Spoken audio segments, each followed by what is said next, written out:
अब लाइफ का एक रूल है कि हर किसी का एक वक्त होता है, एक उम्र होती है जब कोई भी अपने पीक में रहता है, उसके आगे पीछे कोई नहीं होता। एग्जाम्पल जैसे कि ऋषि कपूर अपने टाइम के बेस्ट हीरो थे, या फिर हम राजेश खन्ना को ले लेते हैं, one of the best superstar जिनकी मूवी उनके नाम से ही चलती थी। मौत के डर से अगर जिंदा रहना छोड़ दिया तो मौत किसे कहते हैं, क्यों दोस्त? और भी ऐसे कई सुपरस्टार हैं जो आए और गए, लेकिन आज के सुपरस्टार कौन है? शाहरुख खान, सलमान खान या फिर रणवीर कपूर। अब हो सकता है कि इनको भी कोई आगे रिप्लेस करे और कोई न्यू सुपरस्टार आए। अब मैं ये स्टोरी आपको क्यों बताऊं? इसको बताने का मोटिव ये है कि हमेशा ह्यूमन को कोई नई चीज चाहिए है, और हर किसी चीज की एक एक्सपायरी डेट भी होती है या रिटायरमेंट डेट होती है। ऐसे ही अगर आप इन्वेस्टमेंट कर रहे हो तो उसमें भी आपको कोई नई चीज चाहिए। अब ऐसे ही अगर आप इन्वेस्टमेंट भी कर रहे हो तो आप भी सोचोगे ना कि आपको कोई ऐसी नई जगह इन्वेस्ट करने मिले जहां आपको ज्यादा प्रॉफिट हो। और अगर आपने अपने इन्वेस्टमेंट पैटर्न को चेंज किया तो आपको हो सकता है कि काफी अच्छा प्रॉफिट हो। लेकिन अब ऐसी कौन सी चीज है जो मार्केट में आई है जहां हमें इन्वेस्ट करना चाहिए? अब ये है एनएफओ। अब ये एनएफओ क्या होता है? हमने इक्विटी सुना है, स्टॉक सुना है, आईपीओ सुना है, इवन म्यूचुअल फंड भी सुना है, लेकिन ये एनएफओ क्या होता है? अब एनएफओ क्या होता है, ये कैसे दूसरी चीजों से अलग है और इसमें इन्वेस्ट करने से हमें क्या फायदा मिल सकता है, अब यही सब हम इस वीडियो में जानने वाले हैं। अब एनएफओ में हम कैसे इन्वेस्ट कर सकते हैं, किस तरीके से अपना ज्यादा प्रॉफिट बना सकते हैं, आपको ये भी इस वीडियो के एंड तक पता चलेगा। इसलिए इस वीडियो को लास्ट तक जरूर देखना ताकि आपको पूरी नॉलेज मिल सके। हे एवरीवन, अब मार्केट में ऐसी क्या न्यू चीज है जहां हम इन्वेस्ट करके अपना ज्यादा प्रॉफिट बना सकते हैं? अब एज अ इन्वेस्टर हर कोई चाहता है कि उनको ज्यादा रिटर्न मिले, उनका ज्यादा प्रॉफिट मिले, लेकिन क्वेश्चन तो यहाँ पे यही आता है कि हमें कहाँ पे इन्वेस्ट करना चाहिए जहां हमें ज्यादा से ज्यादा रिटर्न मिल सके। अब एक छोटे से एग्जांपल से समझते हैं। अब आपने आईपीओ के बारे में तो जरूर सुना होगा, यानी कि इनिशियल पब्लिक ऑफर। अब जब भी कोई कंपनी स्टॉक मार्केट में लिस्ट होती है तो वो अपने कुछ शेयर्स पब्लिक में डाइल्यूट करती है और वो अपना आईपीओ लाती है ताकि लोग आईपीओ में अलॉटमेंट ले पाए। अब आईपीओ में अलॉटमेंट लेने से लोगों को फायदा क्या होता है कि जो बेस प्राइस है उस प्राइस में लोगों को अलॉटमेंट मिल जाती है। अब आगे चल के अगर उस शेयर की प्राइस बढ़ती है तो जिन लोगों ने आईपीओ में अलॉटमेंट लेके रखी थी उनको काफी ज्यादा फायदा होता है। अब ये डिपेंड करता है कि वो पार्टिकुलर कंपनी जिसका लोगों ने आईपीओ लेके रखा है उसकी परफॉर्मेंस कैसी रहेगी। अब अगर हम Hyundai या पेटीएम जैसे आईपीओ की बात करें तो श्योरली उसमें लोगों को लॉस हुआ होगा, लेकिन वहीं पर अगर हम पहले अच्छी कंपनी जैसे टाटा मोटर्स या फिर कोई भी बड़ी कंपनी के आईपीओ के अगर अलॉटमेंट लेते तो हमें उस चीज से प्रॉफिट होता। अब ये टोटली डिपेंड करता है कि आईपीओ लेने के बाद उस शेयर के प्राइस ऊपर जाएंगे या फिर नीचे। उसी तरीके से आईपीओ का एक और अल्टरनेटिव है जहां पे आप अलॉटमेंट ले सकते हो, अब वो अल्टरनेटिव है एनएफओ, यानी कि न्यू फंड ऑफर। अब एनएफओ होता क्या है, ये काम कैसे करता है, हम इसको समझ लेते हैं और हम इसमें प्रॉफिट कैसे बना सकते हैं। अब जब भी कोई नया म्यूचुअल फंड आता है तो उसमें एक नया फंड लॉन्च होता है जिसको हम कहते हैं न्यू फंड, यानी कि एनएफओ। अब एनएफओ हमेशा first come first serve basis में काम करता है। अब ये आर्टिकल पढ़ो जहां लिखा है NFO are time bounded and always comes on first come first serve basis. अब एक एग्जांपल से समझाता हूं कि ये कैसे होता है। अब मान लो गवर्नमेंट ने अपनी कोई जॉब की वैकेंसी निकाली है जहां सिर्फ 100 सीट्स अवेलेबल है, लेकिन अब गवर्नमेंट की जॉब है तो ज्यादा से ज्यादा लोग ये चाहेंगे कि वो अप्लाई करेंगे।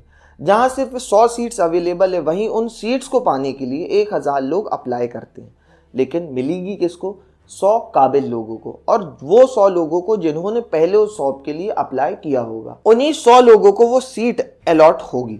अब उसी तरीके से एनएफओ में भी होता है जहां उन लोगों को इसकी अलॉटमेंट मिलती है जो लोग पहले से बुकिंग डालते हैं। अब फॉर एग्जांपल 500 लोगों ने बुकिंग डाली तो जरूरी नहीं है कि पूरे 500 लोगों को उसकी अलॉटमेंट मिलेगी, आपको 100 या 150 लोगों को एनएफओ की अलॉटमेंट मिल जाएगी। ऐसा क्यों? लेकिन क्या है एनएफओ में, अब मैं बताता हूं कि इसके पीछे के रीजन क्या होते। वो जानने से पहले आप एनएफओ के कुछ रिटर्न्स देखो। अब यहाँ देखो आईसीआईसीआई ने अपने एनएफओ लॉन्च किया था जिसका नाम है मिड कैप फंड और mid cap hybrid growth fund. अब ये दोनों ही फंड 2022 और 2023 में लॉन्च किए गए थे। ये दोनों ही फंड का आरएसआई देखो, यानी कि रिटर्न सिंस इंसेप्शन, जहां एक फंड ने 30.9% का रिटर्न दिया, वहीं दूसरे फंड ने 31% का भी रिटर्न दिया है। अब एक और इमेज देखो, एक और एग्जांपल से समझाता हूं। टाटा ने अपने फंड्स लॉन्च किए थे जहां कुछ 2022 के फंड्स थे, 2023 के फंड्स थे, और इन सभी फंड्स के आप अगर रिटर्न देखोगे तो 30%, 40% और इवन 50% तक का इस एनएफओ ने रिटर्न दिया है। अब 1 साल 2 साल के अंदर ही इतने अच्छे रिटर्न्स मिलते हैं एनएफओ में। अब ये रिटर्न्स के पीछे के 2 सबसे बड़े रीजन है। सबसे पहला रीजन है एनएवी, यानी कि नेट एसेट वैल्यू। अब एक चीज हमेशा याद रखना कि जब भी एनएफओ लॉन्च होता है तो वो सिर्फ और सिर्फ 10 रुपए के बेस प्राइस से, यानी कि 10 रुपए की एनएवी पे लॉन्च होगा। अब फॉर एग्जांपल आप जो भी पैसा एनएफओ में इन्वेस्ट कर रहे हो तो वो पहले यूनिट्स में कन्वर्ट होगा, और यूनिट्स में कन्वर्ट होने के बाद वो फिर अलग अलग कंपनी में डाइवर्सिफाई किया जाएगा। अब नया फंड लॉन्च है, उसका बेस प्राइस है सिर्फ और सिर्फ 10 रुपए, यानी कि 10 रुपीज एनएवी। अब मान लेते हैं कि आपने 1 लाख रुपए इन्वेस्ट किए 10 रुपए एनएवी के साथ, और आपने 1 लाख के 10 से डिवाइड कर दिए, तो आपके पास टोटल आएगी 10,000 यूनिट, करेक्ट। और ये यूनिट्स आपकी अलग अलग कंपनी में डाइवर्सिफाई होगी। जितनी कंपनी उस एनएफओ के अंदर है उन सब कंपनी में आपकी यूनिट्स को लगाया जाएगा। अब एग्जांपल 10 रुपए एनएवी है, अब आगे चल के वो तो बेस प्राइस से ही लॉन्च हुई है 10 रुपए से, तो आगे बढ़ेगी भी, तो मान लेते हैं कि वो 12 रुपए चली गई, तो आपके पास कितनी यूनिट्स थी? 10,000 यूनिट्स। अब इसको अगर हम 2 से इंटू भी कर देते हैं तो आपके पास टोटल 20,000 रुपए का प्रॉफिट हो जाएगा सिर्फ 2 यूनिट बढ़ने पे। अब मान लो हमने यही सेम 1 लाख रुपए कोई पुराने फंड में लगाए जिसकी एनएवी 30 रुपए चल रही है, तो आपके पास टोटल कितनी यूनिट्स आएगी? डिवाइड करके बताता हूँ। आपके पास टोटल आएगी 3,333 यूनिट्स एलोकेट होगी, राइट। अब मैं कह रहा हूँ कि हमने जो पुराने फंड में लगाया जिसकी एनएवी 30 रुपए चल रही है, तो इसको अगर 4 रुपए भी बढ़ा देते, मतलब पहले हमने 10 रुपए में 2 रुपए बढ़ाया था, लेकिन अगर हम पुराने फंड की एनएवी देखें जो 30 चली, अब हम इसमें 4 रुपए भी बढ़ा दें, तो आपके पास कितनी यूनिट्स थी? 3,333। इसको 4 से मल्टीप्लाई कर देते हैं तो आपको टोटल जो प्रॉफिट होगा वो होगा 13,333 रुपए का फायदा। अब एज अ इन्वेस्टर आप भी न्यू फंड में अगर लॉन्च करोगे, बिकॉज उसकी एनएवी कम होगी, तो सिर्फ 1 से 2 रुपए बढ़ने पे भी आपको ज्यादा फायदा होगा। अब ये तो हो गया पहला रीजन। अब नेक्स्ट रीजन क्या है ये भी बताता हूँ। अब दूसरा रीजन है कि फंड वैल्यू। अब लेट्स टेक एन एग्जांपल, इसको भी बहुत इजी तरीके से समझते हैं। अब 2 बाल्टी है आपके पास, एक बाल्टी में पूरे में फ्रूट्स भरे और दूसरी आपके पास बाल्टी है जिसमें सिर्फ 2-4 फ्रूट्स भरे, तो आपके लिए कौन सी बाल्टी उठाना ज्यादा इजी होगा? ऑब्वियसली सेकंड वाली, क्योंकि वो सेकंड वाली में आधी ही बाल्टी में फ्रूट्स हैं और आधी खाली है, इसलिए वो हल्की होगी। उसी तरीके से फंड मैनेजर के साथ भी ऐसा ही होता है। जो फंड मैनेजर उस नए फंड को मैनेज कर रहा है तो उसके लिए काफी इजी हो जाता है उस फंड को मैनेज करना, बिकॉज ऑफ फंड साइज। अब वो नया फंड लॉन्च हुआ है, लोगों ने अभी अपनी इन्वेस्टमेंट स्टार्ट की है, तो उसका फंड साइज काफी छोटा रहता है, जिसकी वजह से जो फंड मैनेजर उस फंड को मैनेज करेगा वो अग्रेसिवली अपने पैसों को मैनेज कर पाएगा। मतलब वो एक कंपनी में डालेगा, फिर उससे निकालेगा, फिर दूसरे में डालेगा, जिसकी वजह से शुरुआती सालों के रिटर्न काफी अच्छे मिलते हैं। अब ये 2 मेन रीजन है जिसकी वजह से हमें एनएफओ के रिटर्न्स काफी अच्छे मिलते हैं, और लोग सिर्फ 10 रुपए के बेस प्राइस में एनएफओ को बुक करते हैं ताकि उनको काफी अच्छा प्रॉफिट हो। अब यहाँ पे एक सबसे बड़ा क्वेश्चन ये आता है कि हमें एनएफओ में अलॉटमेंट मिलेगी कैसे। अब वो जानने से पहले ये बड़ा क्वेश्चन जान लेते हैं कि एनएफओ हमें सच में रिटर्न्स देते हैं या फिर नहीं। अब let's take an example, 10 company का आईपीओ आया। अब ऐसा ज़रूरी तो नहीं ना कि 10 में से 10 कंपनी का आईपीओ आपको रिटर्न दे सकता है। उसमें से 5 कंपनी में आपको रिटर्न मिलेगा, और हो सकता है कि 5 कंपनी के आईपीओ आगे चल के लॉस में जाए। उसी तरीके से एनएफओ भी है। अब 10 एनएफओ अगर मार्केट में लॉन्च होते भी हैं तो उसमें से 8 एनएफओ हैं जो प्रॉफिट नहीं बना कर देते हैं। अब ये आर्टिकल पढ़ो जहां लिखा है कि आपको सिर्फ वही आईपीओ में पैसे इन्वेस्ट करना चाहिए जो आईपीओ आपको कुछ न्यू चीज ला कर दे, जैसे उसकी वर्किंग न्यू हो, जहां उसका फंड मैनेजर और उस एनएफओ का स्टॉक सिलेक्शन अच्छा हो, तब जाकर आपको वो फंड पैसा बनाकर देगा। अब जैसे कोई मिड कैप फंड की बात करते हैं तो मिड कैप कंपनी की ही रहेंगे, या फिर स्मॉल कैप फंड हुआ तो उसमें स्मॉल कैप कंपनी रहेगी, वैसे ही लार्ज कैप फंड में लार्ज कैप कंपनी। अब एक और तरीके के फंड है जिसको हम बोलते हैं फ्लेक्सी कैप फंड, जहाँ पे आपको तीनों ही कैप की कंपनी मिलेगी, मिड भी, स्मॉल भी और लार्ज भी। और कई फंड ऐसे होते हैं जिसमें अल्फा फंड है, क्वालिटी फंड्स हैं, मोमेंटम फंड्स हैं, मतलब जो मोमेंटम में जो कंपनी चल रही है वो सब कंपनी उस फंड में होगी।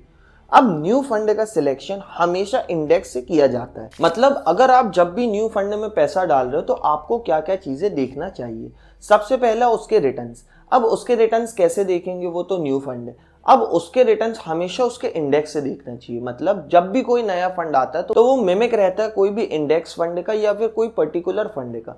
तो आप उस इंडेक्स को चेक करो, उसके पिछले पास्ट 5 सालों के और पास्ट 10 सालों के कैसे रिटर्न्स रहे हैं।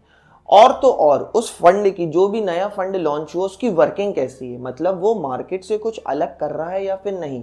अगर उसकी वर्किंग अच्छी है, जैसे कोई मोमेंटम फंड है जिसमें अच्छी ही कंपनी है, तो ऑब्वियसली आपको रिटर्न्स के चांसेस भी वहां पे काफी ज्यादा मिलेंगे। अब ये सब कुछ सिंपल चीजें, ये सब बेसिक चीजें हैं जिसको देख के आप एनएफओ में पैसा इन्वेस्ट कर सकते हो। बिकॉज अगर 10 एनएफओ लॉन्च हो रहे हैं तो हो सकता है कि उसमें से सिर्फ 1 या 2 एनएफओ जो आपको पैसा बनाकर दे, बाकी के 8 एनएफओ तो पुराना ही काम कर रहे हैं। वो वही small cap mid cap companies में पैसा इन्वेस्ट कर रहे हैं, जिसकी वजह से रिस्क भी काफ़ी ज़्यादा होता है। अभी जैसे रिसेंटली में मार्केट थोड़ा डाउन हुआ था, एफआईएस ने अपनी होल्डिंग्स खींची थी, जिसकी वजह से सेंसेक्स के पॉइंट्स भी काफ़ी नीचे गिरे थे। अब अगर आपने कोई मिड कैप या फिर स्मॉल कैप फंड में पैसा डाला होता तो आपको श्योरली उस चीज़ का लॉस होता। अब वैसे ही अगर आप न्यू चीज़ देखो, जैसे फ्लेक्सी कैप फंड में पैसे डालो या फिर टॉप 500 मोमेंटम 50 फंड में, टॉप 500 मोमेंटम अल्फा फंड में, अलग अलग वर्किंग के हिसाब से आप उन फंड में पैसा डालो तो आपको प्रॉफिट होने के चांसेस काफ़ी ज़्यादा रहेंगे। अब ये सब तो हम समझ गए, लेकिन अगर हमें कोई नए फंड में अलॉटमेंट लेना है तो वो हम कैसे लें? अगर हम कोई न्यू फंड में पैसा इन्वेस्ट करना है तो हम कैसे करें? अब आप भी कोई भी न्यू फंड में अलॉटमेंट ले सकते हो। अपनी मिनिमम मंथली एसआईपी करके आपको अलॉटमेंट मिल जाएगी।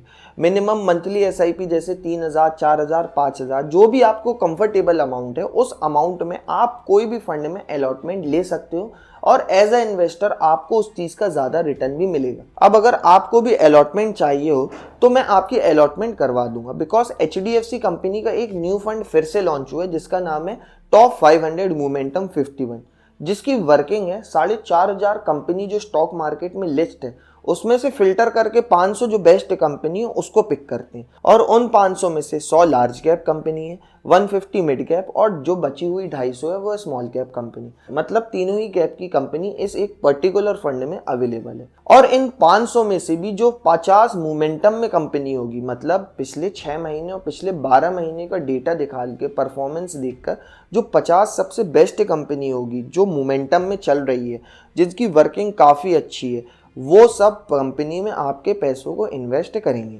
मतलब आपका पैसा सिर्फ उन्हीं कंपनी में इन्वेस्ट होगा जो मोमेंटम में, जिनकी वर्किंग काफ़ी अच्छी होगी। अब आपको अगर इस फंड में अलॉटमेंट चाहिए तो अपना मैं व्हाट्सअप नंबर डिस्क्रिप्शन में प्रोवाइड कर दूंगा, जहां आप डायरेक्टली आप मुझे मैसेज कर लेना तो मैं आपको अलॉटमेंट दिलवा दूंगा। अब at the end of the video conclusion बस ये था कि लोगों को एनएफओ के बारे में अवेयरनेस नहीं थी, इसी वजह से ये भी एक न्यू चीज़ है मार्केट में जहाँ पे आप इन्वेस्ट करके एक अच्छा प्रॉफिट बना सकते हो। और अगर हम देखें तो ये आईपीओ का अल्टरनेटिव है, जहाँ पे आप आईपीओ के जैसे इसमें भी अलॉटमेंट ले सकते हो और आपको इस चीज़ में भी फ़ायदा होगा।